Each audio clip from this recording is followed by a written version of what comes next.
Hey, everybody. Hi, we're back Yeah, there we go. after our brief A little bit of time traveling for me. Yeah, a little bit of time traveling. Um, Our sort of break. Yeah, our break, but for you guys, you didn't Yeah. witness it because you guys got two. You still got the same number of episodes. Yep. But I went to Pentagon. Yeah, he did. I got to meet a Star Wars author. Mm-hmm. Saw Matt Lanter and Juan Carlo Esposito. They were too expensive for me, so I unfortunately had to pass for now. Try to get them for Star Wars Celebration. But I met Michael A. Stackpole. Got the first Star Wars book I ever read. Got a new version. Got that signed. And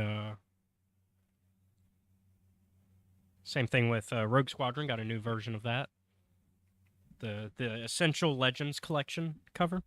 Got that signed. Because basically what they're doing with a lot of the classic Legend stories is they've been reprinting them. Like, they already reprint all their books, and they put the little Legends banner for the Legends content. But certain ones that are like considered classic, they've been reprinting under this Essential Legends collection. Yeah. Where they even do brand new artwork. So that was fun. I actually got a little bit of info about Rogue Squadron, the movie. Oh. Because they're making a Rogue Squadron movie. Okay. It's being directed by Patty Jenkins, the Wonder Woman director. Okay. I think that'll work out. Yeah, and I think she's like co-writing. I think she's involved in the creative process of actually writing it. And because I talked to Michael A. Stackpole, and I was talking about, it'd be cool to see these characters. Do you know if there's anything going on? Like, what? Do you know if she's using any of these characters? And he said that from what he had heard, so this is all hearsay, speculation.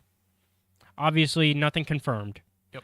And I like to make that clear because I want to be honest when we're reporting stuff, especially when these aren't like sources that know me personally, so therefore I don't want to get them in trouble don't want to. But what? Anything Yeah. Can't take back. So what he told me was that he had heard that she was trying to use the characters to the best of her ability. Obviously, the timeline is going to be a little different from when the book Rogue Squadron takes place. Because it's going to be a little bit like Rogue Squadron. The book already takes place after Episode 6, but from what we're hearing, it might take place a little further than the book. So, but still before Episode 7. So potential like hearing of maybe their kids is something that's been discussed. No word on Baron Fell as a villain. Yeah, I'm going like I know who that is, but I don't. He's basically their main primary one of their antagonists because he's the Vader for them because there is he's the guy that they actually have to face in combat because he's basically Star Wars' version of the Red Baron. Okay. Oh. Okay. Yeah. So really good. Sign for them. Yeah, he's a really good pilot and really deadly. And since Rogue Squadron is very much a dogfighting.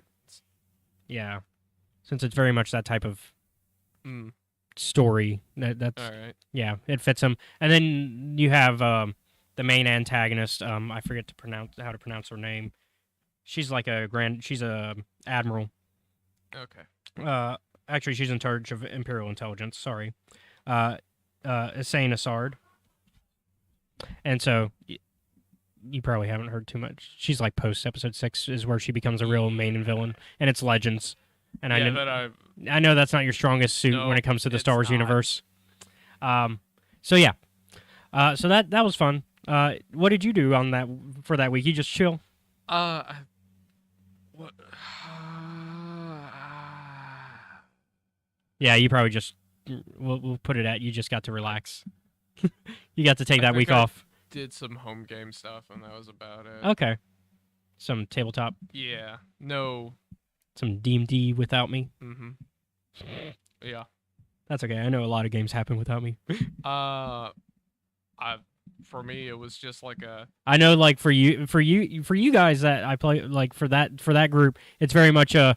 Are you doing anything? Nope. Okay, let's just play a game. for that. Both me and Ethan, of course, run a weekly one. But Yeah. I was like, I want to get to a finishing point for the like last two because they didn't finish off. Yeah. So it's like stories have to have a beginning, a middle, and an end. Yeah. This one is ramping up to an end, but then we stopped. So you wanted to have the conclusion. Yeah, so I was like, let's go and have the final boss fights. It's bugging me. Oh, is it? Just because it's Here, like what? hiding your face. Yeah, that's why I put it there. That's why you put it there. Yeah, explicitly. So I look fine over on that one. On this one, I fucking look pale as a ghost. It might just because this is But I closer think- and you can actually see it better.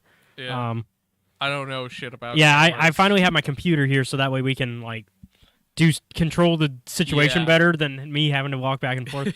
So we fixed that. We're evolving, you could Yep. say.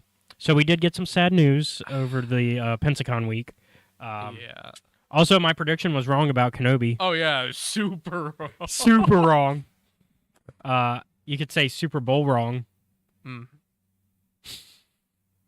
It was a good halftime. Yeah, show. good halftime show though. But- Still wrong. Like I sat and I watched it for like 3 minutes. I was like, this is a good halftime show. But But locally, I also don't care about football, so I'm gonna go away and do other stuff. yeah. But locally, there was an ad that I helped with that appeared on Mm. TV locally. Well, that's good. So there was that. I didn't watch that either. I'm sorry. I wasn't in it. I just helped behind the scenes. Ah. So, oh yeah. So we also, unfortunately, and I want to dedicate this episode to him. Tom Veach passed away. He was the author of the Dark Empire trilogy, as well as the Tales of the Jedi series, along with Kevin J. Anderson. So he's very important. I would argue to the we were discussing this because I was explaining him a little bit to you. In the like car ride. Yeah, on over. the car ride over. Yeah, and he was very important to the Star Wars community. I argue because he, brought a lot. Because there was a time, for those of y'all that don't know, there was a time where we just did not get Star Wars content, and it was before either of us were born, but it was that at that time existed, and so like you had you had this lack of books and even comics, and you had some books and comics coming out, but not like nothing not big. not like today. Not like today where it's Where like it's- everything all the time. Yeah, like I would argue like we get a full book every 3 to 4 months, Yeah. and then we get like a comic every week, or well, Almost. almost every Like, week. Bi-weekly. Yeah, maybe. yeah. I know. For the past 2 weeks, we've had no Star Wars comic. Well, that's not true. A digital version of a comic came out, which I read, but nothing physical. And then for the past 2 weeks, basically nothing else. Actually, no. This week we had something. Previous week we had nothing. So we skipped a week. Yep. Which is rare, for nowadays. But back then, maybe you were lucky if like something appeared. But yeah. But then around the 90s, that's when Timothy Zahn started writing the Thrawn novels, the original trilogy. I assume we will eventually get to those, maybe. If we start delving into more Legends content, then we will. Yeah. Right now we're kind of sticking to canon, but that trilogy is Legends. So I do want to delve into Legends, but I don't want to confuse you more than I already am. Okay. Because then I'd have to be like, it's not canon. This week, in fact, it's not canon. Yeah. And I kind of already knew about Yeah, that. you knew that, but like now it's. I'm making sure. Dear audience, it's not as confusing as I'm going to be in about half an hour. But yes, so or less than that, depending on how long. yeah. But So, but yeah, Mr. Veach. yeah, he passed away at 80, so he lived a very full life. Yeah. I'm trying to see if there's because I didn't. Oh, it was COVID. Another reason to hate COVID. Damn. So yeah, another reason to hate COVID. It's also another reason to Yeah. Like, can I go on a brief aside? Is it political? A little bit. Well, I mean, I don't think it's political, and So- I know our general audience doesn't either. Yeah. Because I know a lot of the mutuals that I talk to agree with what you're probably about to say. Okay. Yeah. So back when this was first starting out, and it was like, should I or should I not? The conclusion I reached with myself is, I do not want to be responsible for the death of someone's grandparent. Ergo, I'm gonna go and get the. Yeah. And I was like, all right, that's it. That's all there is to it. Yeah. And so, yeah. And I've already said my other bits about it before. Yeah, you've talked about it a little bit. But yes, but so he is. It doesn't bear yeah. repeating. As far as I know, he is survived by his wife and daughter, though. Still. So as far as I know, according to Wikipedia. Hope things get. But yeah, I hope they're doing well, and I yeah. hope you guys find peace regarding all of this because this sucks. Yeah. I know as a fan of his work because I love Tales of the Jedi. In fact, that's what we're basing our campaign currently on. So it kind of although the stuff we're currently doing it's Kevin J. Anderson, but we're gonna get to him, and so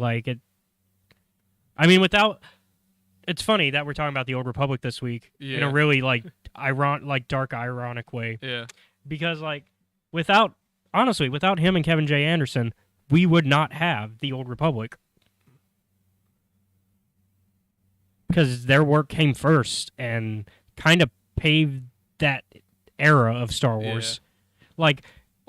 Like the stuff that we're looking at with Kevin J is more 5,000, but that wasn't what they did first. That's actually prequel stuff. They actually did the other stuff first, and then they were like, oh, let's show the Sith War with Freedon Nad, well, not Freedon Nad, but with Nagasato and Ludo Crash. Nagasato and Ludo Crash. They showed that. Have we? I'm trying to recall. You've met Freedon Nad in my tabletop game. Well, you've met as Ghost, but that's how most people meet him. Oh, that's right. He's the one that haunts the armor that Leela wears. Fucking. Oh. Because that's his old armor. Okay. And I decided to make his armor, even though that's not in the material. Since it's Legends, I like to play around with the material. If it was canon, then I don't touch it as much. But if it's Legends, I like to play around with it. Yep. And so, in that case, I turned his armor essentially into the ring from Lord of the Rings, where I was like, oh, each piece of armor you have, you want more of it, and it drives you a little bit insane. Yeah. And then once you have it all, it turns out, oh, his ghost is residing in it. That's why. Yeah. And then you basically make a deal with the devil. That's like, hey, you can wear my armor and be super powerful, but I'm gonna possess you a good chunk of the time. I think I don't think Sips ever Sips has not. Sips met basically the cult, and he was like, I don't like this. Here's the thing you wanted. I'm going to leave. Yeah, because Kayla was playing a member of the cult. Yeah. And you were like, and you guys had to deal with her to, you didn't mind her. I didn't mind. But it was her group that wasn't great. It's like, you're okay. I'm not sure about that gang you hang out with on the south side of town that, makes people disappear every Thursday. And then John built a character joining them after his Jedi died. It's like, because he built the otter race. I forget their name. He built an otter character and became one of them. And rather, it was either that or join the exchange. And he was like, I'll join the cult. I love the just. And then Dustin joined the exchange. Yeah. It's like, what do we have? We have a weird, like, Imperial who, because, I don't know, I have a weird way of playing, like, soldiers where I'm like, here's the rule book for war. How about I follow it, but nobody else will follow it? So it's like, we have this one honorable spy, which I'm aware that that's an oxymoron. Yeah, Sips has a code of not really, like, It's a code. he tries not to kill, but he will if he has It's to. like Pants is definitely, though, Pants not will above just it. Fucking kill you. But Sips tries not to if Yeah. he can. If he can help it. Pants is like, I want to take a third option. All right. But that's not yeah. why we're here. So I wanted to dedicate the episode to Tom Yeah. because, his work was very important. All right. So now that we're out of that, Yeah, now that we're... let's go ahead and jump into what we're talking about this week. So first, let me go ahead and... You set the scene. I should also just, throw... I think there's an elephant in the room, Mm-hmm. and I think I need to discuss it. Mm-hmm. So we promised a guest last week. Yep. Let's... Unfortunately, the schedule just didn't work out. Scheduling did not work out, sadly. Yeah. So no Sawyer this week, unfortunately, but she did say that she wants to be on at some point. So I think that'll be cool. Because I'm open to basically, honestly, any Star Wars content creator that I can get in touch with. If you want to be in touch and you're a Star Wars content creator, or even if you're a part of actual official content creation, I know one of my goals is to get some authors on the show at some point. So if you're even just an author that actually has done Star Wars work and you want to talk about it, let's talk. Yeah, let's talk. I mean, we got a public email, escaperealityfilms@gmail.com. I look at that personally. I look at that every day. So I won't miss your email. Yeah. And especially if you're an author or if you're just a fellow content creator. Most of the content creators, though, also know me on Discord, the ones that I'm mutuals with anyways. And then if you don't, you've probably seen me on, you guys, the ones that I talk to that I would love to have on the show are on TikTok. And they've seen me comment on TikTok, and I've had good interactions. So, yeah, if you just want to be on the show, just let me know, and I'll tell you what we're doing coming up, so that way we can kind of work out what episode you should be on. Yep. But yeah, this week just didn't work out. Yeah. It happens. It's one of those things where it's like life happens. Yeah, life happens. And 'cause sometimes events just don't. Because she's in school. Yeah. And school is more important. School is more important than a video game. Yeah. Is the discussion that pretty much came down. Because, unfortunately, basically it came down to she didn't have time to really play it, which is fair. As a college dropout, if you are going to go to college, finish it. And she's in it for she's really smart for important things. Yeah, I want to say it's biology. Yeah. A biology degree is what I want to say.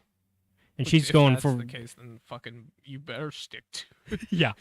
Sorry. I want to make sure I get my facts right, but I think that I know it's science because a lot of yeah, it's biology because she talks a lot about Star Wars biology and Resident Evil biology on TikTok. Real quick. So you would probably like that content too because I know you like Resident Evil. Real quick thing about Resident Evil and how the viruses and such work. They don't. It's fucking magic. But there's biology within the logic of its universe. Within the logic of its universe, which is fucking sorcery compared to ours. But there's a way to look at it still to where it can work. Don't get big. That's not how mass works. I'm not a biologist, so I can't. This is a case of I haven't seen any fucking trees on Tatooine either. I assume they're there. We're gonna play Star Wars Galaxies at some point, and I'm gonna take you to those trees. You're gonna show me the trees. I'm gonna take you to Oasis because I know the city where there's definitely a tree, and they even have water. All right. Is that canon? I know it's canon that Star Wars used to be a water world. Star Wars used Or to be, Tatooine, rather. Tatooine used to be. Yeah, Tatooine Like, used to be a water that world. I agree with, since they've said that. Also, like, the Dune Sea is called that for a reason. It was once an ocean. We were like, what the fuck are the trees? How's anyone breathing on this place? But that's fine. I'll drop that. I'm willing to forgive. All right. Well, I guess this is the part of the show where we say Yeah. spoilers. Spoiler alert ahead. We are going to spoil Legacy of the Sith. Yes. So we played the Old Republic Legacy of the Sith. And by we, I mean Mostly me, but you joined me. I was there as like actually, I'll say you joined me for most of it. I was there for most of it. I got to see the cutscenes. Not from my well, you also got perspective, to play though. Yeah, I was there for the actual gameplay, except for the Flashpoint except for the Flashpoint and the Imperial side. Yeah, which you didn't even get to see that.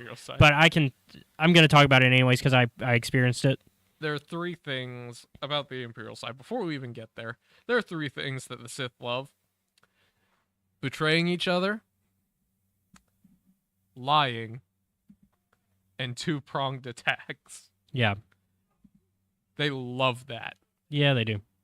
Let me pull up a bit of I started to write a script, but I didn't get it all. Oh yeah. But I'm gonna read the parts that I did get. All right. Which is a nice little meaty paragraph. Okay. But go for it. It's the intro. So it hasn't been long since our encounter with Malgus on Dantooine in the Jedi Enclave ruins, where he was building up his power through artifacts, which you didn't get to experience that, but nah. You've heard. He wants that holocron real bad. He wants a lot of artifacts, though. Like he wants that spinny thing. Yeah. So because he's kind of building up, he's kind of turning himself more and more cybernetic as the game goes on. Like Deceived, we see a little bit of him becoming more because we see the Battle of Alderaan, which is where he starts to need the mask and respirator, and then he kind of just from there has become more and more and more and more.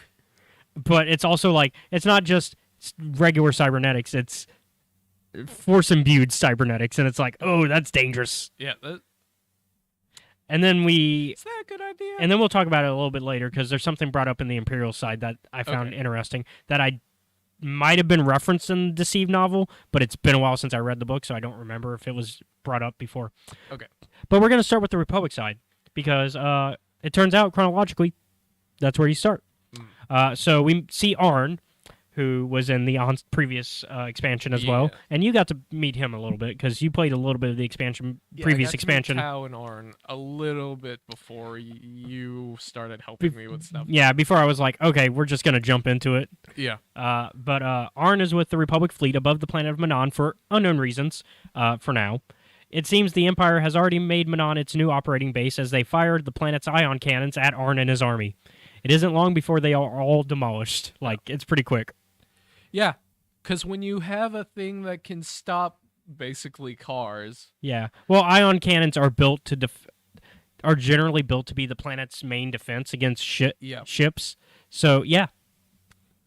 It's real easy to prevent bad people from coming to take your shit. Yeah. But we come across the destruction at the call of Admiral Rava, managing to locate Arn's ship. We search for survivors, locating Arn and a couple crew members. He tells us the situation with the ion cannon. Admiral Rava suggests that the Republic ships that came with us leave, but first we send the crew members to Rava's ship to keep them safe. Yeah. And from there, we end up on the planet of Manon with Arn. Yeah. Along with where we meet a Colonel Gallo. Colonel Gallo from the local Manon forces. Yeah. And that's basically it of what I've written so far. I like Colonel Gallo. I like them too. She is amazing. Yeah, I'm like, I understand. I understand that you don't like any of us being here, but you have to deal with it. Yeah, because Manon has a very interesting history regarding the Republic and Sith. Because we've done the Knights of the Republic thing. Yeah. For my tabletop game. You didn't get to play in that. No. But you've listened to it, and you've listened to it, and you've I've also seen the actual gameplay that the story's based off of. So you've seen the actual video game of Knights of the Republic. So you know the tension on Manon. It's fucking right there. Yeah. Basically, It's real hard because to be neutral. When you're the only provider of healthcare, essentially. Yeah, when you're the only provider of healthcare, and the two guys fighting both have like Massive armies and they both and like kind of encampments within walking distance of each other. Yeah, at least in Knights 1, yeah. They were like walking distance. Yeah, I'm like, they were on other sides of parts of town, but you could still like get there in Yeah. like an hour. it would on foot. Yeah, but I'm talking about like if you were like, because obviously I'm spacing it out more like realistically. Like even on foot, like even if we were to space it out realistically and be more liberal with the distance, it's still maybe an hour. Obviously in the video game it's like 20 minutes, maybe 10. Yeah. But like in real life, it would maybe be an hour because I assume during the loading stuff, I assume that there's a lot more walking distance in reality if they were to fully map it out. I Yeah. guess we'll see in the remake because they're remaking Knights 1, and I would assume, They actually give everything I assume they're- realistic distance. or at least they're going to increase the distance Yeah. to give it a little more of a city feel. Yeah. Because As opposed to like they're right there. yeah, opposed to like this is just the neighborhood. Yeah. But I can go and visit the Imperial base while I go to fucking Walmart and pick up my groceries.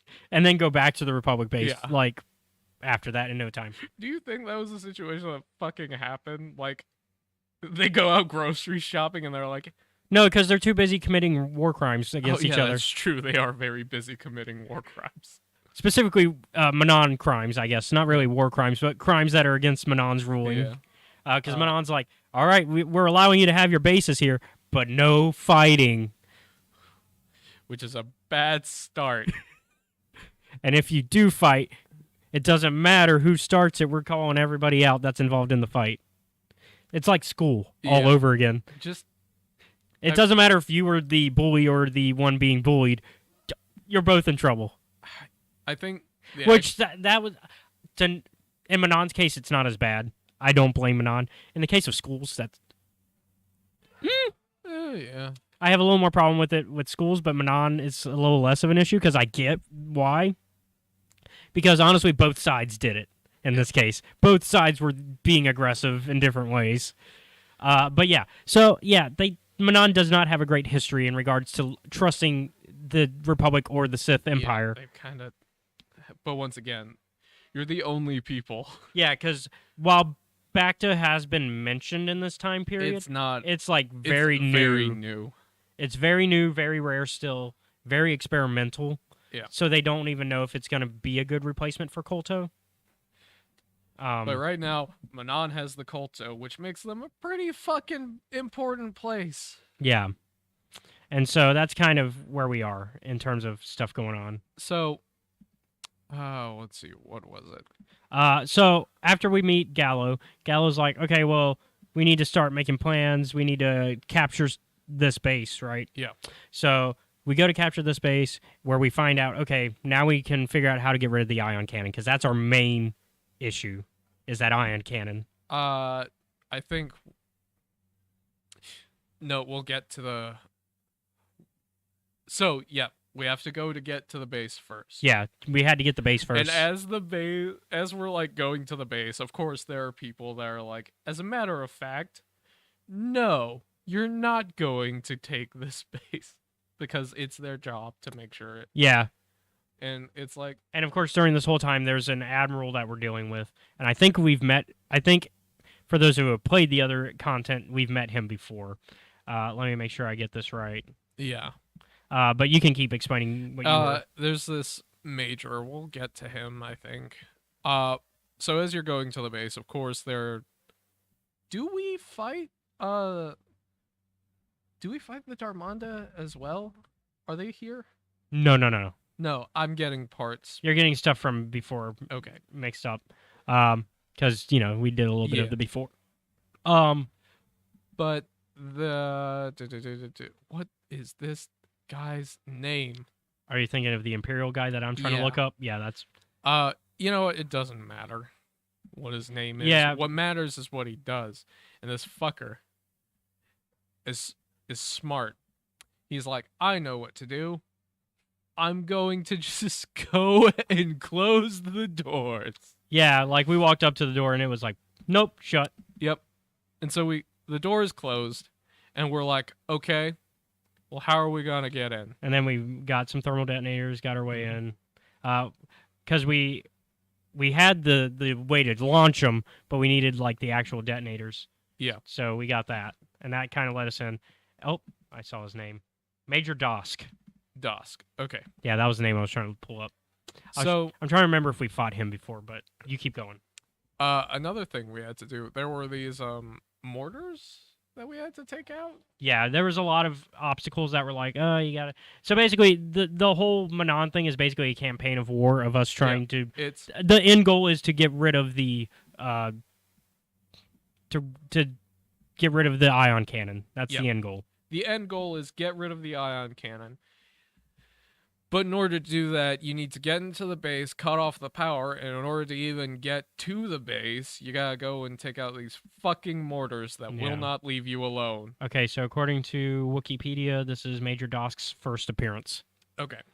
And so it's like, all right, we got the mortars. Well, they closed the door. Okay, well, we'll blow the door open. Yeah, basically each part is like problem solving. But as we're doing this, trying to get in, we're learning more and more about like how Manon feels about this and the Selkath. And they aren't happy about either side, but they're like, well, at least you guys are offering to help lighten some of the issue because the Imperials are the worst problem at the moment. Obviously, like, we would prefer if neither of you were here, but if we're gonna have one of you here, we might as well take the guys who are gonna actually actively help us. Yeah. And we also learned that there's a little bit of a complicated relationship between Rava and Gallo. I swear, I think there's romantic tension. I don't think so. I think there's X. But then again, my choice in people I would like to romance in this game is not great. Is it Lana? That's an okay choice. No. Actually, it might just be from the DLC. The previous one that I think I helped you finish.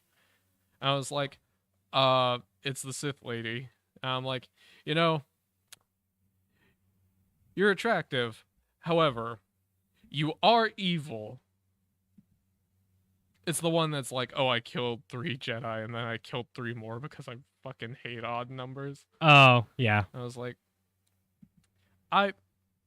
you are attractive, but you are evil, so maybe not a good idea.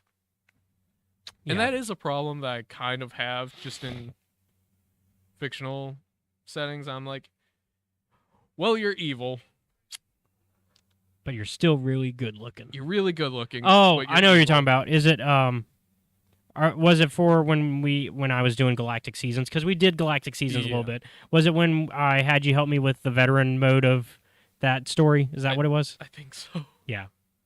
And but eventually, and we're gonna go back to Manon because my brain's just kind of let's go. Yeah, let's go back to Manon. Because that one's because that's 3 expansions behind. Yeah. So like I say with confidence, like I've played any of the other ones. Yeah. So we learned a little bit about the info going on, and at the end of the day, we end up saving everybody because we destroy the ion. Well, actually, he destroys the Admiral destroys the ion or destroys something. He destroys the power source. The power source for it. And we're like, great, thanks. But now there's a bigger issue of explosion. Big problem. Yep. Because it's gonna mess up the Kolto. Yeah. So we end up having to save the Kolto, and then we fight him. Nope. Something very important happens with the Kolto, in that they're like, okay, then we'll just steal as much Kolto as we can. And that's how we get to the fight with him, because we have to stop the Kolto from being stolen, and then we end up being... 2 of them get away, and 1 of them is destroyed. Yeah. I'm like, this doesn't feel like we won. Yeah. And that actually fits for what I'm going to talk about now, because, we basically gone through the majority of the Republic side. At least the major, like the actual points, rather than a play-by-play. Because this is a situation, unlike our normal reviews, this isn't a lot of story. This is more, which is all story. yeah, this is more a lot of gameplay with story sprinkled in. Yeah. And we'll get to the flashpoint after I talk about the Imperial stuff. Yeah. All right. What's up with the Imperials? I want it. So after we fight, so the Imperial story takes place pretty much basically right after the Republic storyline. So you show up and you meet with. Also, there is a big fuck you size shark on Manon. Oh yeah, that's how we would won. worship that thing if it fucking existed and I saw it down the street. Yeah, that's how we really won the fight there. Yeah. Because the shark showed up to like decimate the Imperials that were. They try to shoot it and it just doesn't work. So yeah, you show up. You don't actually show up on the planet yet because it turns out that the Imperials are now having trouble thanks to all the work that the Republic's done to help them people the Selkath. So you show up and you end up on the fleet ship, and you meet up with Major Henri, which if you've been playing the Imperial side, that's basically their version of Talon, or well, their version of Arn. Okay. And so she joins you for this while you had Arn. So she basically tells you, hey, we're stuck here. We can't send a whole ship down we can't send enough soldiers down to reinforce. So just you and me, we're going to sneak down because we could get like a small ship to go there, but we can't get like a full force down there. So you go down there and you meet up with Admiral Cord after you sneak on and, do some killing of the Selkath. Because at this point, the Selkath are fighting by themselves. They're actually resisting pretty strongly against the Empire now that the Republic's kind of given them a lot of assistance. And so you meet with Colonel Cord, I should say. He's a colonel. And he's actually Major Henri's, like, superior. Okay. And so Colonel Cord's like, hey, I'm working with the Sith.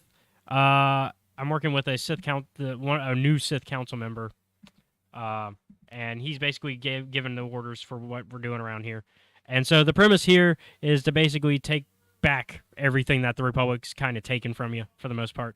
Get the supplies again, get all that taken back. I'm just looking at the gameplay footage because I recorded all that. Making sure I'm telling the story as best as I can. But meanwhile, you're kind of getting played a little bit by Cord because there's the Sith Lord. Throughout this storyline, I am constantly asking him, hey, can I speak to the Sith directly? I'd rather talk to because my character's a little bit more stuck up than my Jedi. Yeah. So he's like, I want to talk to your boss. I don't care what you have to say. I want to talk to Darth Norak, or Norak. Yeah, Norak, who's this new council member. I want to speak to Darth Norak personally. And he's like, you just missed him. He's too busy. I don't want to. He's like, I don't want to bother him. And while yes, that I get that's something that makes sense. Yeah. You don't want to. Also like it's a little fishy. Not to make the pun there, but it's a little fishy. And for a water world, that's saying a lot. I do like I will say I do like the Imperials. Like, I like their location. Yeah. Although I bugged out a lot on their mission a little bit because, so you know how, we had a little bit of bug issues. Yeah. Because since we skipped a lot of content on your end, we were having trouble getting you place to place. Yeah. So essentially, it would be we would finish a mission, and then I would be going to the next door to go to the next one, and you'd be stuck in the previous section. Yeah. Or in a void. Yeah. Depending. And so each time after I walked through the door, I'd have to invite you to the new door.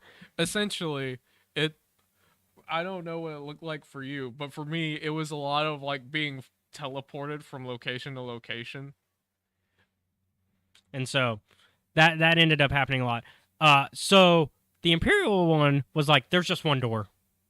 Go through it. Yeah, and that's nice until you end up having to leave that door for any particular reason because a bug might happen. Oh. And then you get stuck not being able to go through that door. Thankfully, that happened off camera. But off the camera of the actual gameplay footage, which that's going to probably be uploaded throughout like the next month, all that footage. So you guys will get to see our gameplay of this stuff throughout like the next month. So basically, end of the story, it turns out that, Cord was lying to you. It turns out that Cord was fired by Norak from being in charge of the Manon stuff. ages ago, like before you even showed up, because Norak was like, "Hey, I want you to just start a war with the people of I Manon." think we talked about Yeah. this in the car, and he's like, "This is a stupid idea." Yeah, Here's Cord, why. Cord was like, "This is a bad idea," and Norak's like, One, "No, you're fired." That puts us in a bad position. 2, we don't have the numbers for that, and 3, Yeah, it'll stop the flow of Kolto. yeah, because basically Norak wanted to do this even before the Republic arrived, and he was like, "Yeah, just do a full campaign of taking over the planet. We're gonna make it a Sith planet," and like Cord's like, "That's just not feasible in a strategic way that would work. He's like, we could follow your orders, but It's a stupid order." it's not a good one. And so Norak was like, "Well, don't say my order's stupid. You're fired. I'll do it myself." Fuck you. Yeah, essentially. And so How dare you not listen to me? So yeah, and so eventually you retake these new cannons that the Republic kind of turned against you. Yeah. And so you take over these cannons, and well, there's actually an option that comes up, and it's you can either take over the cannons and have it like fire basically on everybody, all sides, because that's what Norak wants. He's like, because you find Norak, he's been prisoner to the Republic this entire time, which is why he hasn't actually been giving any orders. It's just been Cord pretending to give, which is a crime because you can't impersonate a Sith. So he was technically giving impersonation of a Sith's orders. Mm-hmm. So yeah. So you find Norak on this ship after you've stolen it from the Republic, and it's like, because you basically hear this banging when you get the Republic ship, and then you go to the back and you find him in like the prison cells of this ship, and you're like, oh, that's where you are. And immediately he's already being like obnoxious, and you're like, I'll just leave you in there if you're gonna be this way. He's like, I'm a Sith Lord. I don't care. If I'm gonna kill you if you keep this up. And I'm like, but I'm also the hand of the Emperor at this point, so I outrank you. Outrank you. Even though I'm not a Force user, because I'm playing an Imperial agent. Yeah. Well, you know what? You want to keep talking some mad shit, Mr. Dark Lord? You can stay in that dark cell. Yeah, but I let him out, and because I found Cord. I was also annoyed with Cord at that point because I was like, I could already tell he was lying. Yeah. And so I was like, it's a case of, man, this guy's irritating, but also you lied to me. Yeah. Fucker. So anyways, so Norak gives the order to use the cannon to like basically get back at the Republic, so that way, as Norak sees it, nobody will be able to take the Kolto back from them. Mm-hmm. The reality is, it would actually just fire on everybody, Imperials included. Yeah. And that doesn't do us any good. Cord's the one that tells you this. But Norak doesn't know that Cord tells you this because he tells you on a personal radio that you've got with Cord. Little earpiece. Yeah, little earpiece. And Cord's like, hey, don't do that. That's a dumb idea. And then that's your light side, dark side choice. Since it's my Imperial agent's dark side, You went dark side. I did what Norak said. Even though I disagreed with it very much out of character. But in character, I had to do what my character, like, what made sense. Mm-hmm. Also, because I'm trying to get Dark 5. Yeah. Because I've yet to achieve Dark 5 in the Old Republic. You're like, man, I'm not evil enough. Well, also, that character, during one of the expansions, I did the coin thing like we did with you, where I just brought him to the max, to the level just before max. And the game made some choices. Yeah, game made choices for me, but also it doesn't pick light side, dark side choices for you, so you just start off with no light side, dark side alignment. So that's why his alignment's so low. He's at a dark 2 right now. So yeah. Whereas if you played the game from base game, honestly, you would have got a dark 5 by the end of the base game. So let's see, where am I at now? So after that, you then finally after you've taken over and you've gotten a shipment off planet because you managed to get a Kolto shipment off. They get 2 of them in the Republic thing, so I guess they get another one later. They get another one later. Okay, so that's 3. And you actually decide where it goes because you can decide to either to have it taken to your alliance, since you're in charge of the alliance, or you can have it sent to the Empire. I sent it to the Empire because that was a dark side choice, I think. And then Later on, you finally return with Norak to Cord's base, where oh boy, things go down. Yeah. So at this point, Norak's not happy. He immediately is like, "All right, I'm going to execute you." Fortunately for Cord, another Sith Council member calls in, who is actually Cord's superior, and is like, "Hey, that's my colonel. Leave him be. Leave him be. Tell me what happened." And Norak's like, "Oh, he impersonated a Sith. He gave my orders when I was captured. He disobeyed orders. All that, basically gave the full, like, every reason that technically should get him killed under the Empire's rule." Guess who's getting a promotion? Well, or at the very least, not murdered. Well, guess who's not getting murdered? Because you get to make the choice. And it's not a light side, dark side choice. And since I personally liked Cord better than Norak out of the two, well, I didn't like either one of them to a degree, I could understand Cord a little bit better. Because I get it, Cord. You wanted to do what was best for the Empire as a whole. Norak's kind of just not listening. Oh, and it felt so good to do it. Because basically the council member that called is like, "So do you have evidence of this? Do you have a witness?" And Norak's like, "Yeah, this guy right here." And I was like, "Nope, he's lying." and then he gets mad that I called him a liar. In fact, for our sake, I'll pull up all right. I'll pull it up. So, oh yeah, so he gets mad that I called him a liar. Yeah, so here's your choice to support Colonel Cord or support Darth Norak. And I'm like, yeah, Darth Krovos is the council member who calls in. She's important to the Onslaught stuff. Okay. Yeah, I say there's no evidence. Norak wants Cord out of the way, and he's trying to manipulate you into ordering his death. And Norak gets so mad. He's like, "Oh, I'm going to kill you now." I do like his lightsaber. He's got like the vented lightsaber, but it's like this. So it's one of the old school. And so you can either incapacitate Norak or execute him, and it's dark side to execute. So you're like, "I'm going to execute." Yeah, and oh, it's amazing. Oh. You guys will get to see this when it's uploaded. It's going to be one of the later episodes. Boom. You got to admit that's cool. I also like that the Major pulled out what looks like a fucking shotgun. Yeah, Henri has her shotgun, yeah. But you did the kill, and so it's like this really cool. It's really cool as the Imperial agent to kind of just go, bam. Yeah.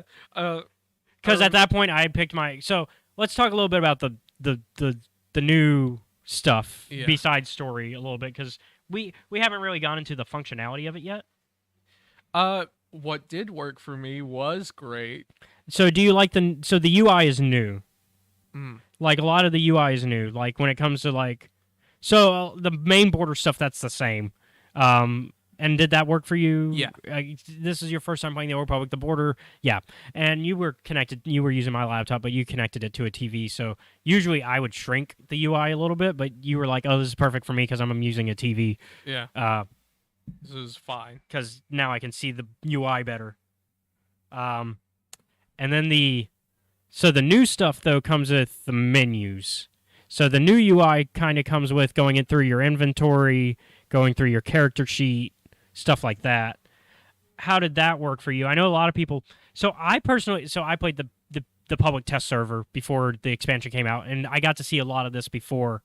The character creator was also new. The way that its design was new. I could show you how it used to look in videos, but it's a little basic in the new version for character creation. It's very slimmed down. It's like, okay, here's the character creator. Just click. Yeah, just do it.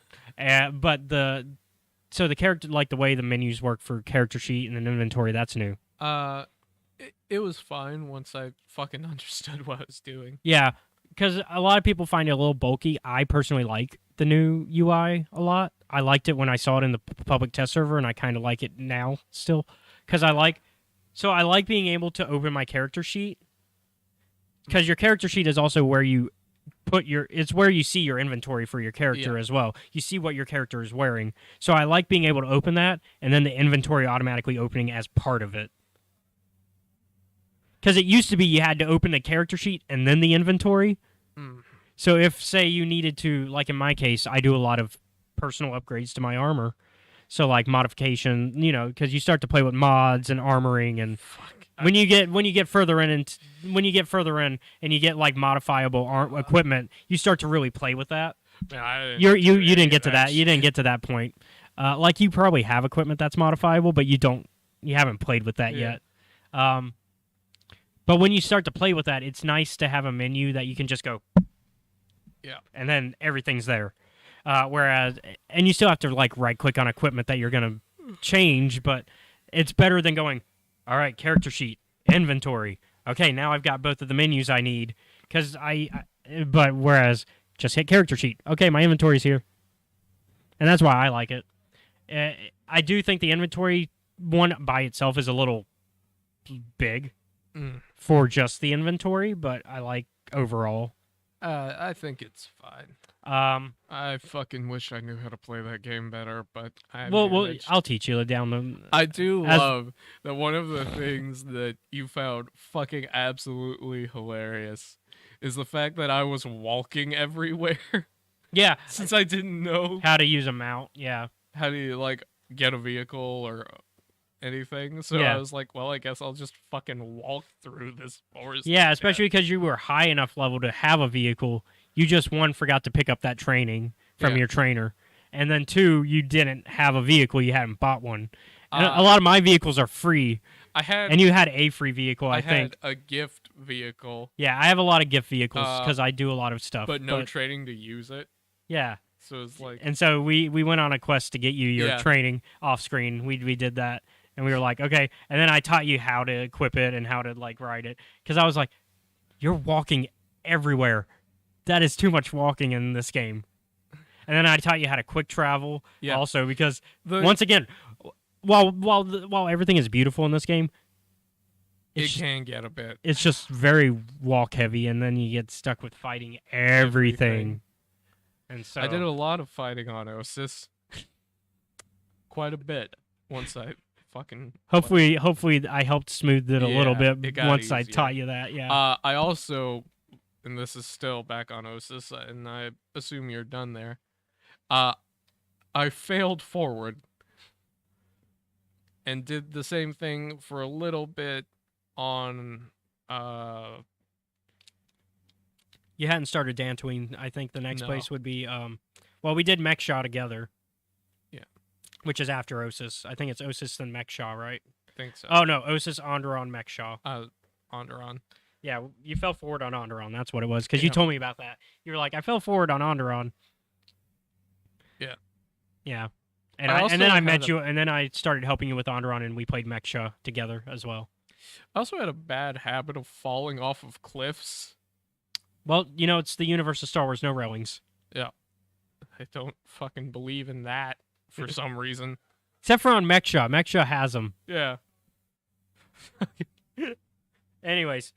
So now let's get the reason I wanted to bring up mechanics though is I wanted to bring up the combat, because the new combat styles is an update, which you have not been able to play with because we have decided that you just don't know how to do it, and we haven't figured out why, and I've tried looking at it and I'm like, I don't know what you're doing wrong. You're like, I don't know what you did, and like I assumed you did the training, but then you showed me and I was like, no, he didn't do the training sequence.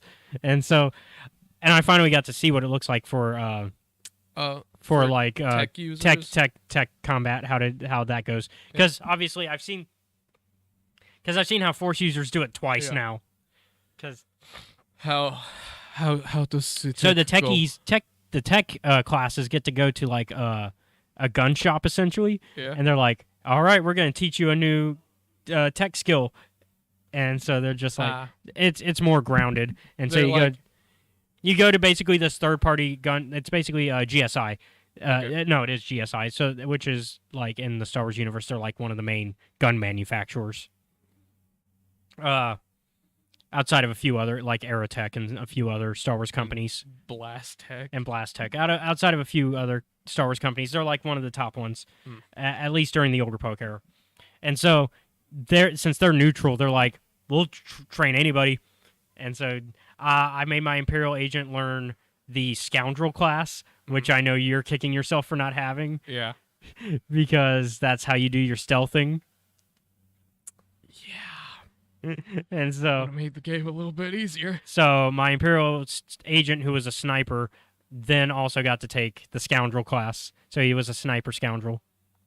Now, the one thing I was confused about when they were talking about it is I was hoping you would have both skills at the same time, but that is not how it works.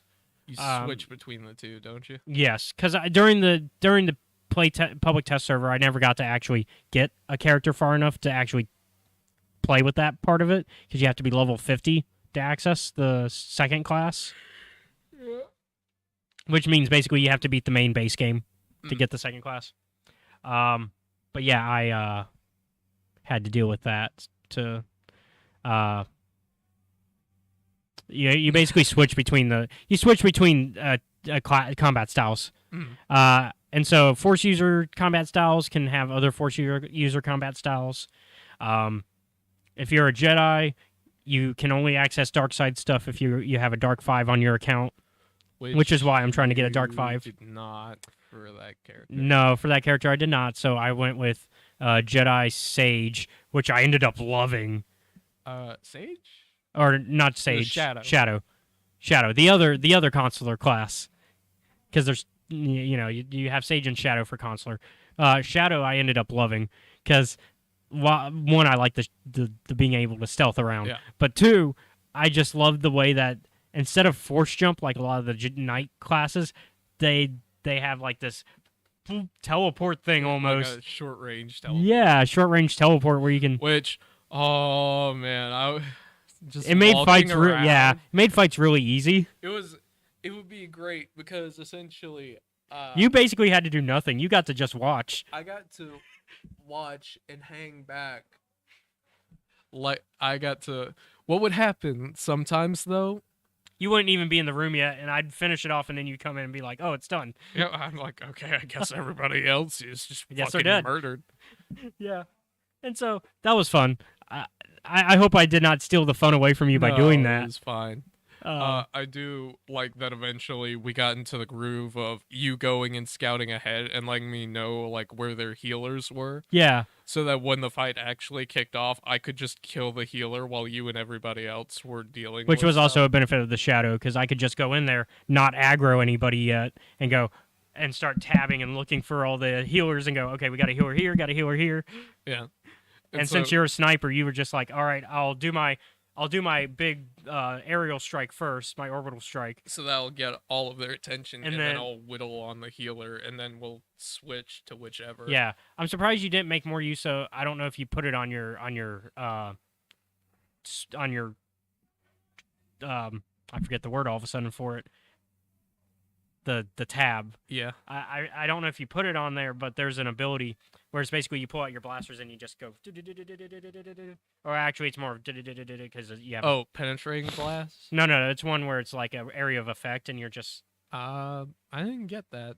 It's on your. It should be on there because I on my Imperial Agent I had it. I used it a lot. It's good for doing small like micro damage to a crowd. Oh, do you mean just regular? Because one of them is just regular shots. No. There's one that's like an area of effect that's regular shots. Because there's ambush, snipe, penetrating blasts. There was one of them that just was like leg shot, and what that does is like stun lock people. Yeah. I'm pulling up the abilities. And so I just... Portable cover works. The other type of cover does not work on a lot of new levels because there's not a lot of stuff for you to find that cover with. Because in the older levels, there used to be like, you could go from cover to cover, like hide behind a rock and stuff. There is basically none of that. Takedown was useful. Yeah. Suppressive Fire. That's what it is. I don't think I ever used that. Yeah, Suppressive Fire, basically you do an area of effect and you're just shooting regular shots. It does it sprays a wave of bolts over a target area, dealing damage over the duration to up to 3 targets. So it's a good way to get like micro dosage of, but it's also consistent. You can keep like even after you've started, it's only like a 5 second cooldown. Mhm. So while it's shooting still, you can already get the next one ready and be like, all right, here's where I want the next one. And then as soon as that one's done, you could just go. I ended up having like a weird mental order for like how I would do things. Well, it's very easy to get into a groove of it because you saw how I play. Like, you get that little, once you get the highlight, that means it's one that you probably want to do next. Fucking supercharged. Yeah, because it's supercharged.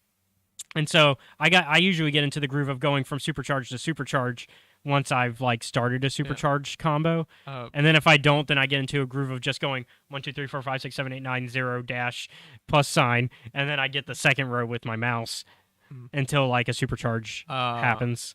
I think ambush is the only one that ever got like supercharged for me, but that's fine. Yeah, because the rest of my other options were either defensive and would keep damage away from me, or I would have like an option. I fucking love penetrating blasts. Not because of the name, but because of what it does. Yeah.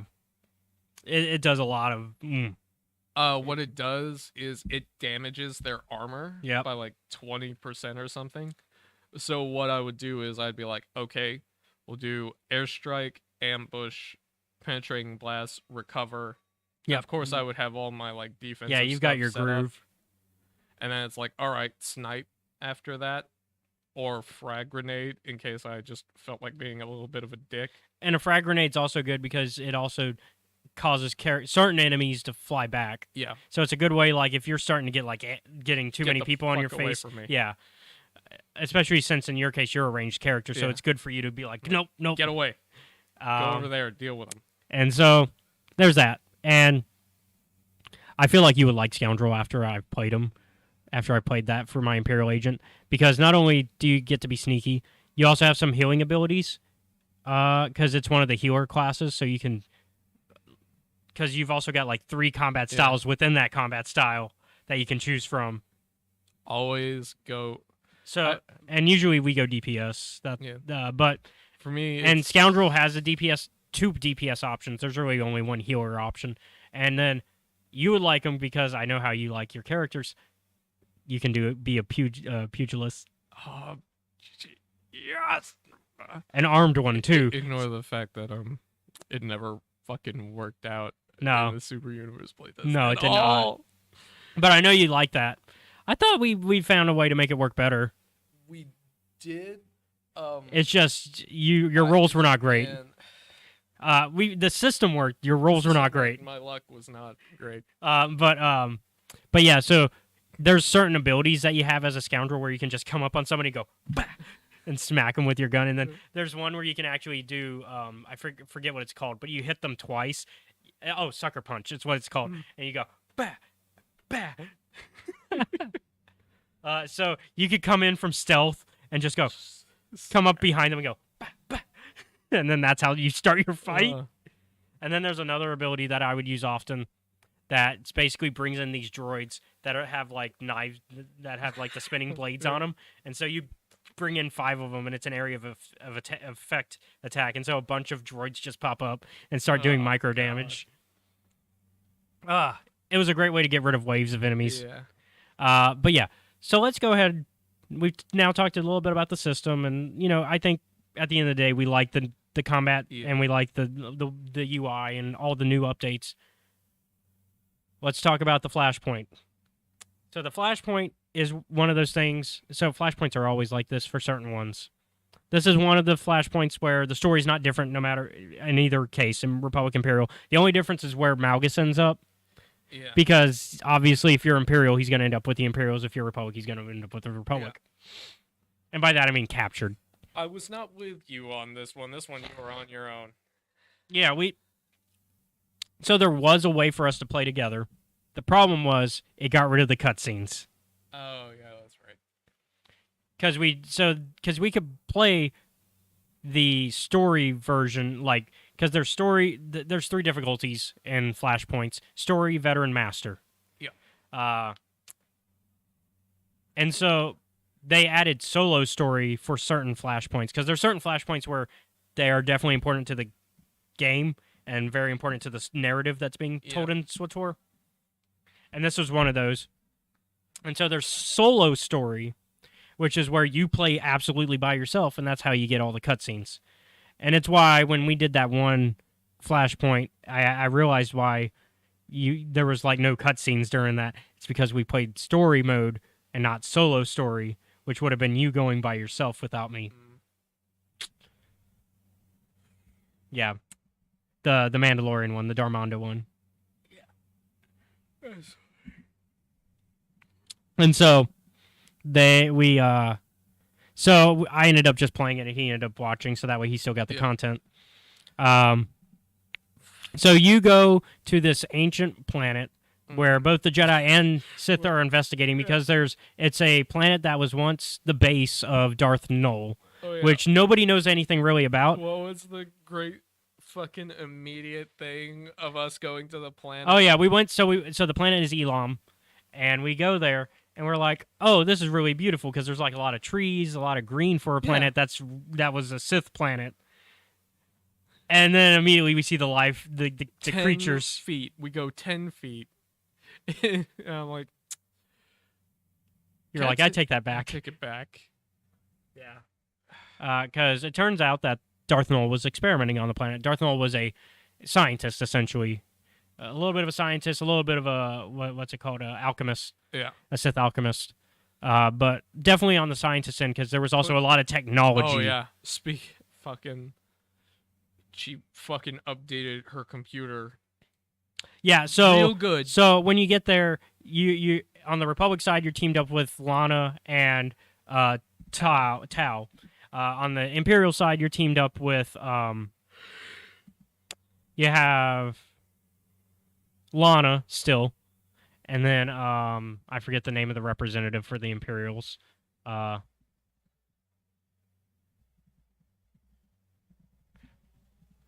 Let me make sure I get the name of the character because I don't want to. Oh, I have the footage. Why am I searching? I can just look at my footage. Yeah. I feel dumb. Oh yeah, I like the way. Yeah, they Rivix, Darth Rivix, and you haven't met him yet. Okay. So basically, he's their equivalent to Tau, but he reports to the Emperor. All right. Kind of a brown noser in a way to a degree, like really like I don't like him.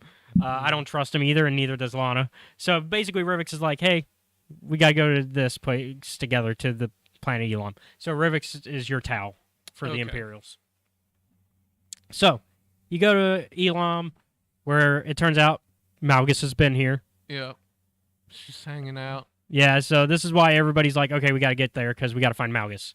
Well, you find him. Well, hold on. Well, let's explore a little bit. So, let's explore a little bit of what's been going on, because this planet's filled with mysteries as well regarding, like, Darth Nul. One, there's no written record of Darth Nul.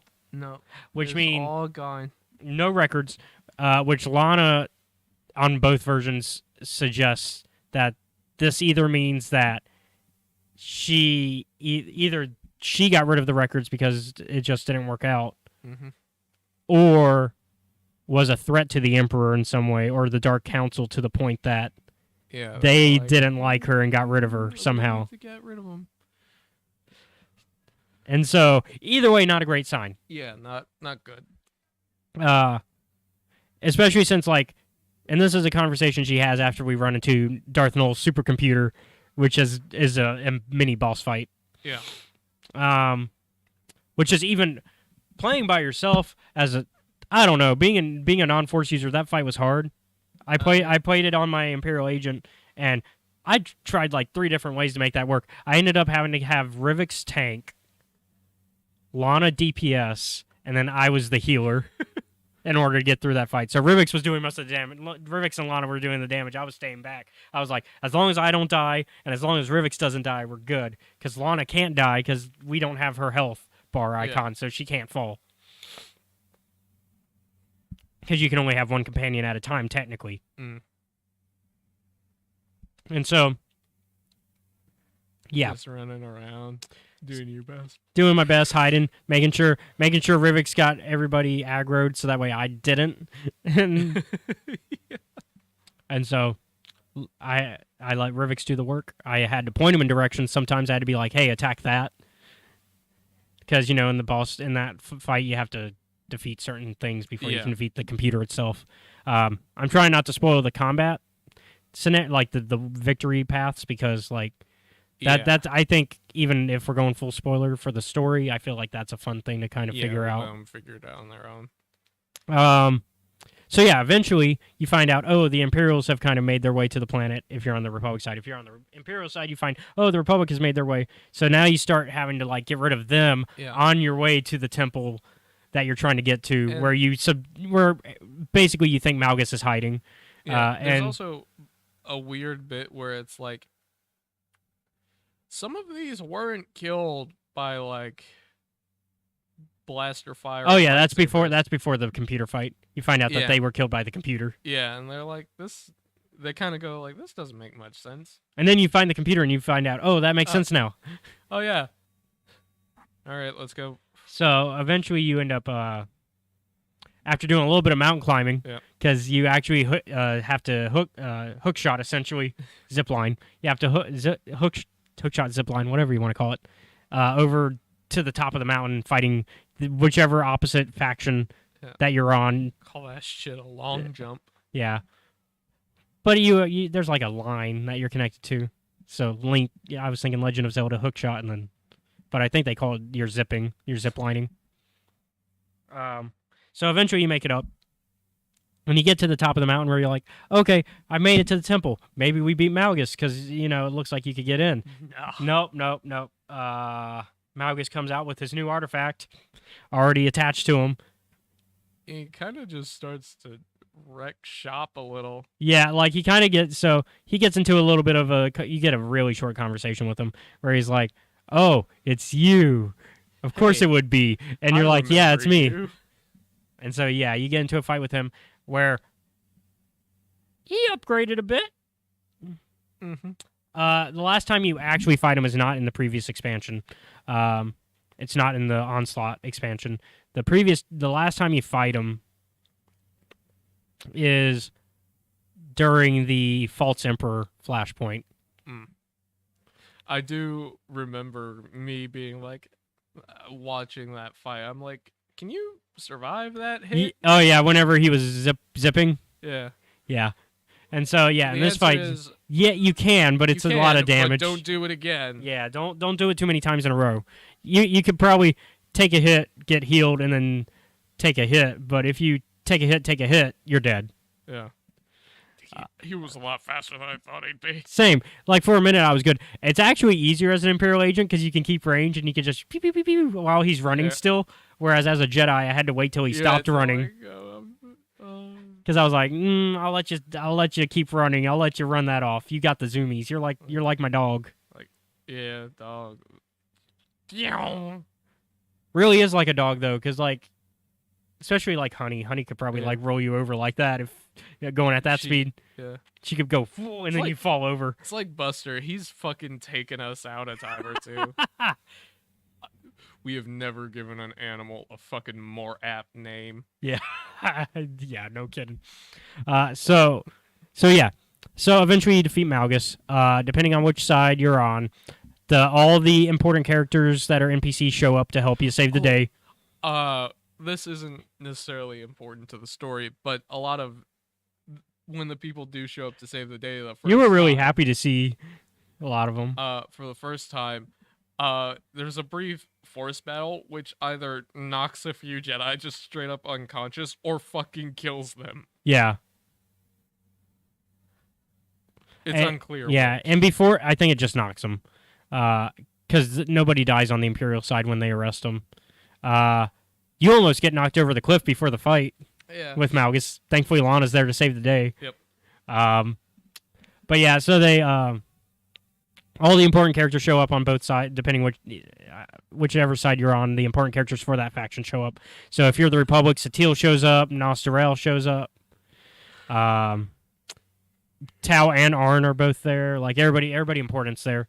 Satele's like the last one to show up on the Republic side because she's the one. Because Malgus almost gets away, and then Satele shows up and is like, "No, you don't." On the Imperial side, you get all the important characters that I've mentioned already, Krovos and Henri and all them. Obviously, Henri's kind of useless because she doesn't have the Force, but she's there. But actually Henri's not there. It's only Force users. All the Force users are there. They all show up, do the basically same cutscene, try to hold him down. Malgus is like, no, and then all of a sudden, the Emperor himself shows up, and is like, down. Which whoever the Emperor is dependent on choices you've made. It's not Valkorion because nobody will have Valkorion because you've defeated him in previous expansions because he's an antagonist. Yeah. By this point, Malgus has kind of taken that spot though of main antagonist for a while for now. But in my gameplay, it was Vauren because I thought it was Asina because I was trying to romance her. It's the last thing I remember, and then it turns out no, I must have killed her at some point. So because it's Vauren. Because if you don't kill Asina, it's Asina. That's the Empress. And so I guess maybe Asina shows up for some people. Or maybe Asina dies no matter what. I cannot remember for the life of me. Yeah. Well. But anyways, so that's the expansion. Yep. So one of the complaints that some people had is that the material short. Yeah. I think story material is very short, but the gaming bit itself is at that right spot where it's like just enough. Well, a lot of people were saying they beat the expansion in an hour. I do not see that. I'm sorry. Whoever is playing this in an hour, are you skipping dialogue? Okay. So yes, our original play took what, 4 hours, I said? Yeah. Something like that. Because I was talking to Sawyer and told her when we finished it, and then she asked how long it was, and I said about 4 hours for us. But that was with technical difficulties and us stopping and starting recordings. Well, actually, that doesn't even include that because the 4 hours is just what I've recorded. Yeah. Playing the Imperial side by myself with technical difficulties outside of the footage, 3 hours still. So no technical difficulties in the footage, really. So 3 hours. Where are y'all getting this hour? Where? Is it? I do agree that the content is it's not long, but it's not an hour. And that's the main complaint a lot of people have right now with the expansion, and some people don't like the UI. But the major complaint is the amount of material, and I'll agree. So, it used to be that a lot of the content we got for expansions would take up, I'd say it would take a few weeks to get through everything. And that's if you sat down and, seriously played it like I did for the Imperial Agent on this one. But, and we did. We would sit down and seriously play it. But then Knights of the Fallen Empire and Knights of the Eternal Throne kind of switched up everything to where they tried to do the Telltale thing, where they were like, we're going to release the expansion in chapters, but the first thing they did was they released the first 9 chapters, and then they were like, okay, and then the rest we're going to slowly kind of milk out. And so a lot of people assume that's just how they were going to do expansions from then on out. I guess people didn't like it that much. I didn't care either way. And so they went back kind of to the old method of just release the expansion, and then instead of doing the old way, which was just release the whole expansion at once, they still kept the piecemeal thing, but instead it would be in updates. So it would be part of story updates. So you'd have this is version 7.0 that's currently out. And then they would do 7.1, and we're going to get 7.1, 7.2, and that's where more content story would come in. And that's what they did with Onslaught. Onslaught was 6.0, and then you had 6.1, 6.2, and then we had 7. I think they did 6.3, and then we got 7.0. And that's how you got the ruin, Dantooine and all that, and Meksha. That was stuff. The only thing that was out originally was the Osis material. So the Onderon and Meksha was an update, and then they did another update for the Ruins of the Enclave, which was the Dantooine stuff, and then they did one last update before 7.0, which was some Kira and Scourge stuff where they finally finished up the Valkorian storyline. All right. And so, like, I'm fine with this piecemeal thing. I don't care. And I think we know. And it's because we've seen it. But also, like, I kind of wish that there was more. I don't know how you feel, though, with this being the only experience you've had. I think that's just kind of how games are nowadays. Because of just how technology and everything sort of works. In the sense of you don't get these very big DLCs anymore. Because, honestly, when I think of expansion, I think of content that's probably going to... And no expansion has honestly ever done this, but I would think expansion should be something that's at least half the size of the original game in terms of content. It doesn't have to be the same amount, but I would say at least half. I'd settle for a quarter. A quarter could work too, especially since usually expansions, back in the day anyways, you would get at least 4 expansions in a game back when expansions were the thing and not DLC. Yeah. For a video game. For MMOs, it's a little different. MMOs, you tend to get even smaller than that. Yeah. Because they plan... I mean, because MMOs tend to, they think long term, you're going to be playing this for decades if the MMO's good, which we've now reached 10 years of this game, so... First decade down. And World of Warcraft's, 15 at this point? It's either 15 or 20. Or 20. Something like that. So, and honestly, this is a good thing for the Old Republic. I mean, not a lot of MMOs even reach this point. Yeah. A lot of MMOs die probably within the first 5 years, I'd say. It's good on you, Old Republic. You made it. Yeah, Old Republic, DCU Online, and this, and Warcraft. Those are probably like the 3 only ones that have lasted really long, I think. And then like RuneScape. Well, I think that's everything for today. Yeah, that's it for this episode, at least in the spoilered review.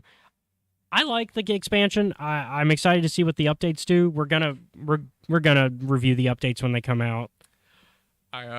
Which means we'll have to get you the subscription again. Well, no, we won't. The updates are free, but maybe we'll get it for you if we find out that your class thing isn't working. But that's not going to be for a few months. They're not going to update it for a few months. There won't be a 7.1 for a while. I was like, maybe I'd say maybe May is when we'll see 7.1 if I was to take a shot in the dark. They haven't released their updated timeline for things yet. Okay. Cuz they had one but that was back when the expansion was supposed to come out in December. Cool. But they had to push it to February. Yeah. So now they don't currently have a timeline for us yet, a public one anyways. All right. So I guess let's talk about what's next week. And I did get permission to announce our guest for next week. This one will happen. I promise. Oh. I shouldn't say that. You want to test that theory? No, it's not. Okay. But you might as well announce them anyway. Well, let's talk about what we're going to talk about first. That's true. So next week we're going to review. We're going to go back to the High Republic Adventures. We're going back, High Republic. We're going back to canon. We're going to talk about the High Republic Adventures, volumes 1 and 2, because volume 2 came out this week, so we can review both now. So I got reading to do. You already own volume 1. Yeah, it's at my house, and I know where it is. Yeah, and I'm going to give you the copy of volume 2 I bought today. Yeah. All right. To read, since I've got it all digital, so I can keep up still. Plus, I've read it before, so it's not so bad. I've also got it physically, like the individual issues. I just don't have. The only ones that I don't have individually issued physically is the Free Comic Book Day. And that's it of that volume. And so for that episode, I got my mutual on TikTok that I enjoy, Shayla Wren. She does a lot of... She enjoys High Republic adventures as well, so that's why I'm inviting her. She also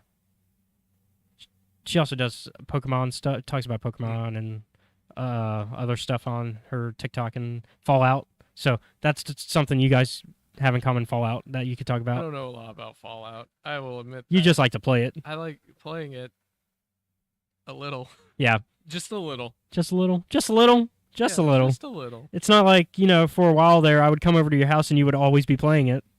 Look, man, I had some stuff to do. You had to deliver some messages. I had to fucking give. Don't steal shit from me in a video game ever. Or leave you for dead in the Yeah, process. it won't work out well. Yeah. For a while there, I would show up to his house and he was always playing Fallout New Vegas. It was either that or Fallout 3, which I fucking gave up on because I'd already done. But New Vegas you hadn't beaten before, so I guess you figured you were going to beat it that time. Knew I had beaten it before, but It'd just been a while. Or were you just really into it? I think I was just a bit too into it. And now it's Borderlands. No, I got done with Borderlands actually. Oh. So it was, and also it was, well, it wasn't really Resident Evil for a while. You were just doing the side stuff of Resident Evil, really. You weren't actually playing the main game. No, I've beat that fucking game 3 separate times. Yeah, that was Resident Evil For some 3. reason, No, that was one of the older ones. That's right. It's Because you and nobody likes it. yeah, because that's because that's right. Because you have a I'm on a PS3 still. PS3. So yeah, I would come over and you would do the side stuff on Resident Yeah. Evil 6. The little bonus. Yeah, the bonus content. Yeah, the little timer Yep. stuff. Go kill 100, Survivals. Go kill 150 within Like 2 minutes. 2 minutes. But it's not 2 minutes. It ends up being more like 7 or 10. Yeah. What's the game you're playing now? The current game that I'm on, I'm probably gonna finish it sometime later today. I'm going through The Wolf Among Us. Oh yeah, that's right. Because you're getting hyped for Wolf Among Us 2. Mm-hmm. I don't know how you're gonna play that. Yeah, I don't either. I think I think Ethan said he'd let you borrow his Yeah. Xbox. Yeah. Speaking of, I'll probably be like going. I think we're gonna do something on Wednesday where I get to play Elden Ring with him for a little bit. I need to figure out how to get my copy. Anyways, that's where we're gonna. Yeah, that's where we're gonna end it. Now that we've announced next week's episode is gonna be Higher Poke Adventures Volume 1 and 2. So if you want to join us for that and you want to read along, now you know what we're reading. We're gonna have Shayla Wren on, so it's gonna be a good time. I think that's it in terms of like announcements. So yeah, thank you guys for watching. I'd like to thank Gamers and Geeks and Mobcast Network for letting us borrow the studio, as always. Unfortunately, our little friend Johnny is off the screen this time. Didn't get me this time, fucker. And I don't think I've ever called. yeah, no. So be sure to check out Mobcast Network's content as well, because I help out with that as well. I'm a producer for them.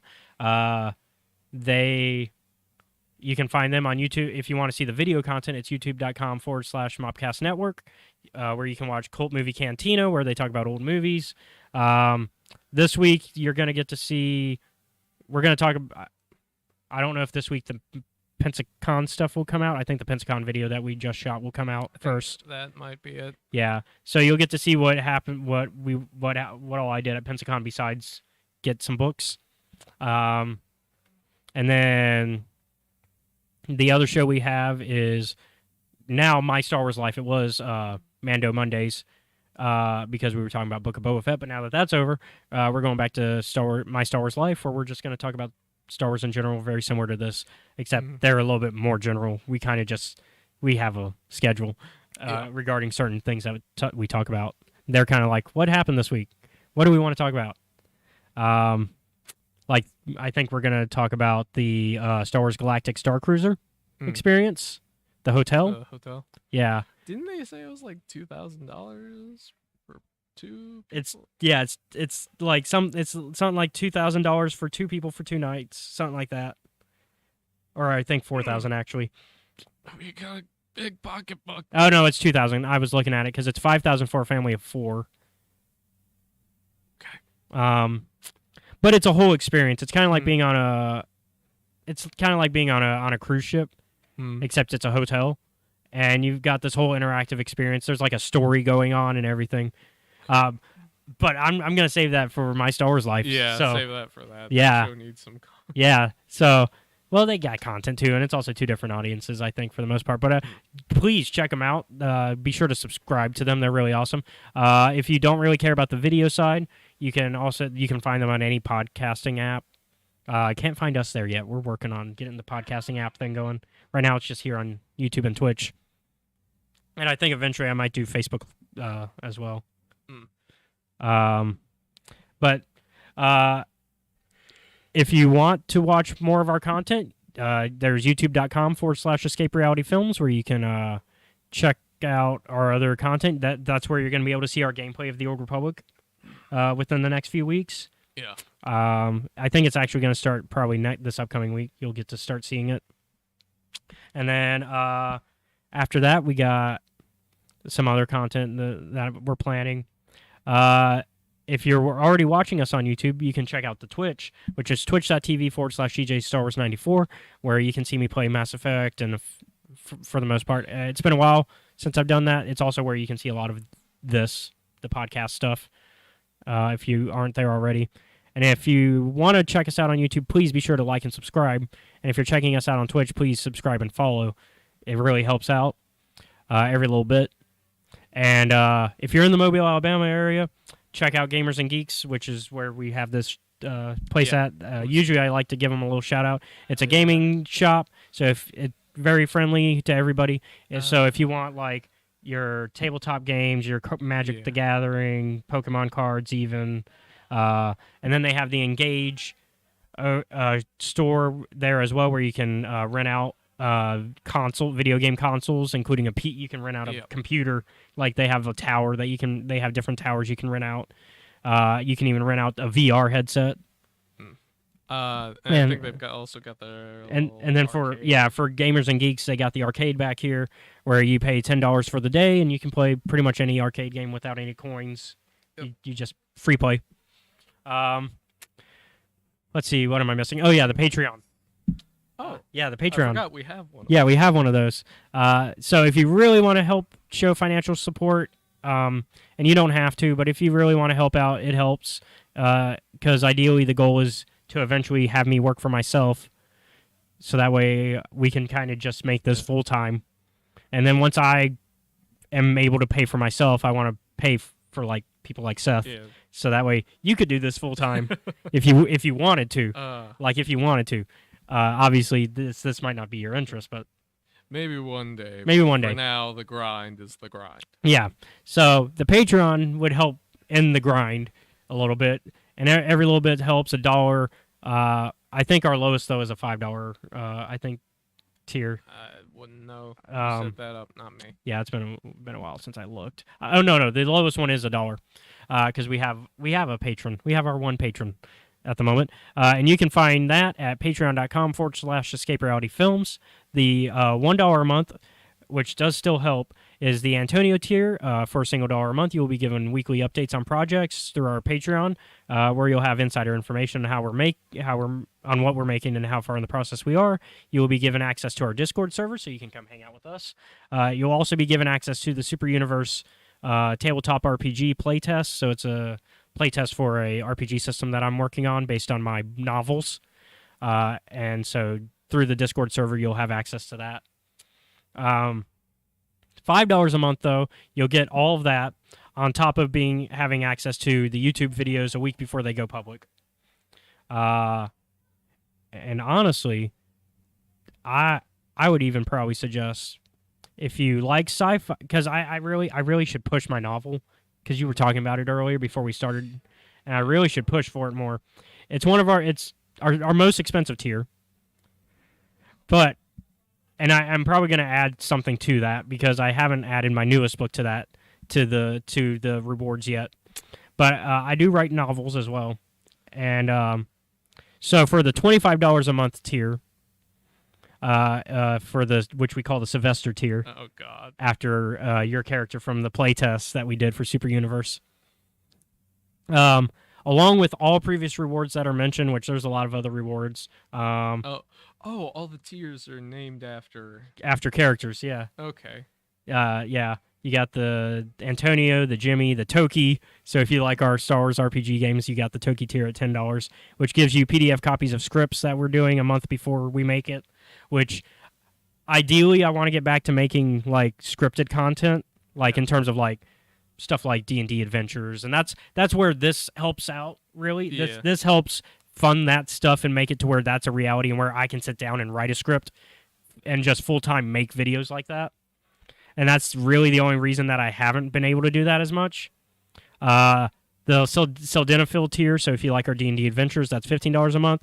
And that will grant you a once a week you'll get to listen in on like creative meetings that we'll have, which we'll get back to making creative meetings by that point, and that would be on a Wednesdays, ideally. At $20 a month, you get the B9 tier, which for that tier you get to be part of a one shot, a Star Wars one shot, and that would be once a month. You'd get to be a part of like a player in a one shot. Truly a terror amongst the stars, that one. Yeah, but it would be run by me, and it could be it would be at any point in the canon of our tabletop games. So it could be during the Edge of the Empire time, or it could be Knights of the Republic or Tales of the Jedi now. And then, as I was saying before, though, the $25 a month, the Sylvester tier, that grants you all of that, and it also gives you a free copy of my first novel, Super Worlds, a physical copy. And you get that for every month that you are in this tier. So, like, if you have friends that you know like sci-fi, and this would be sci-fi superhero, if you have friends that are book readers, hey, it's a great way to get a free, basically it's almost a free gift. You're basically getting $15 off on that book because I only sell it for $10 on Amazon. But because of all the other rewards you're getting, you're really saving money. But with that, I also wanted to say what other books I'm going to add to that tier because I'm going to make that Oh, tier yeah, even more yeah. worth it. Oh boy. Because while it sounds like you're paying more for the book this way, I'm also going to include my other novels. I'm going to include my short story collection, Super Universe Volume 1, The Coat Wars, which has a bunch of short stories that take place in the Super Worlds universe.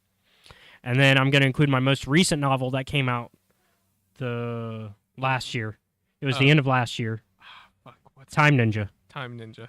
Yeah. And that's more fantasy with a little bit of time travel. Historical fiction almost. If you like a little bit of time travel with ninjas and you want that a little bit of action, that'd be your book.